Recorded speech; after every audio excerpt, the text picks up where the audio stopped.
നമസ്കാരം, news prime മലയാളത്തിലേക്ക് സ്വാഗതം. ബി.ജെ.പിയുടെ കോർ കമ്മിറ്റി യോഗങ്ങളിൽ കേന്ദ്രമന്ത്രിയായ നിതിൻ ഗഡ്കരി ആവർത്തിച്ച് പറയുന്നൊരു കാര്യമാണ്, കേവല ഭൂരിപക്ഷം നഷ്ടപ്പെട്ടത് ബി.ജെ.പിക്കാരുടെ കയ്യിലിരിപ്പ് കൊണ്ടാണെന്നും അത് സൂക്ഷിച്ച് കൈകാര്യം ചെയ്തില്ലെങ്കിൽ കാലാവധി തികയ്ക്കും മുമ്പ് തന്നെ മന്ത്രിസഭ പിരിച്ചുവിടേണ്ടി വരുന്ന സാഹചര്യം ഉണ്ടാകും. പല സംസ്ഥാനങ്ങളിലും നടക്കുന്ന നിയമസഭാ തെരഞ്ഞെടുപ്പുകൾ ആ ഫലം പ്രതികൂലമായാൽ മാത്രം മതി പല സഖ്യകക്ഷികളും ഉപേക്ഷിച്ച് പോകാനുള്ള സാധ്യതയുണ്ട് എന്ന സൂചനയാണ് ഗഡ്കരി പല സമ്മേളനങ്ങളിലും വെച്ച് നൽകിയത്. എന്നാൽ അതൊന്നും ഗൗനിക്കാതെ ഏകാധിപത്യ നടപടിയും താൽപോരിമയുമായി അമിത്ഷായും നരേന്ദ്രമോദിയും മുന്നോട്ട് പോകുമ്പോൾ ബീഹാറിൽ മഹാഗഡ്ബന്ധൻ കേവല ഭൂരിപക്ഷം നേടുകയാണെങ്കിൽ JDU മന്ത്രിസഭ വിടും എന്നുള്ളതിന് യാതൊരു തർക്കവുമില്ല. JDU പൊളിഞ്ഞ് പാളീസാകും. ബി.ജെ.പിയുടെ ഈ തട്ടിപ്പ് പരിപാടികളെല്ലാം അവസാനിപ്പിച്ച് കേന്ദ്ര മന്ത്രിസഭ തന്നെ പിരിച്ചുവിടേണ്ടി വരുന്ന ഗതികെട്ട സാഹചര്യത്തിലേക്ക് എത്തപ്പെടും എന്നുള്ള സൂചനകളാണ് ഇപ്പോൾ പുറത്തു വരുന്നത്.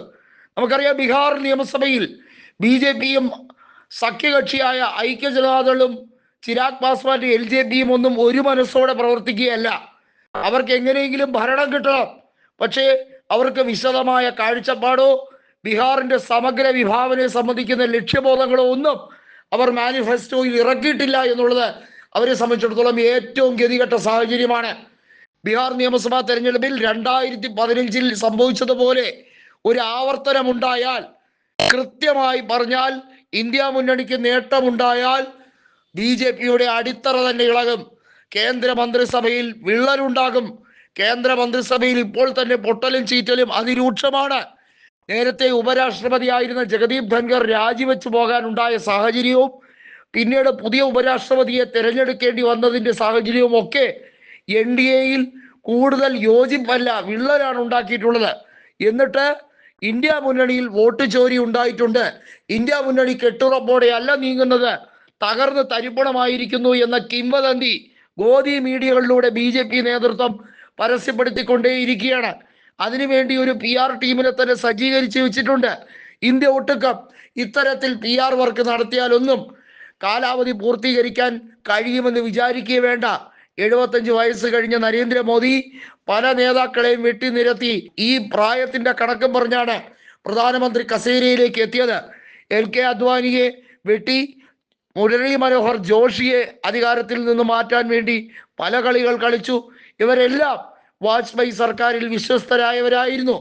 അവരെ ഒക്കെ ഒതുക്കി അമിത്ഷായും നരേന്ദ്രമോദിയും കൂടി ബി.ജെ.പിയെ ഹൈജാക്ക് ചെയ്യുകയാണ് ചെയ്തത്. എന്നാൽ ബീഹാറിൽ പണി വരുന്നുണ്ട് എന്ന സൂചനകൾ തന്നെയാണ് ഈ സമയത്ത് ഗഡ്കരി അടക്കമുള്ളവർ കൃത്യമായി പറയുന്നത്.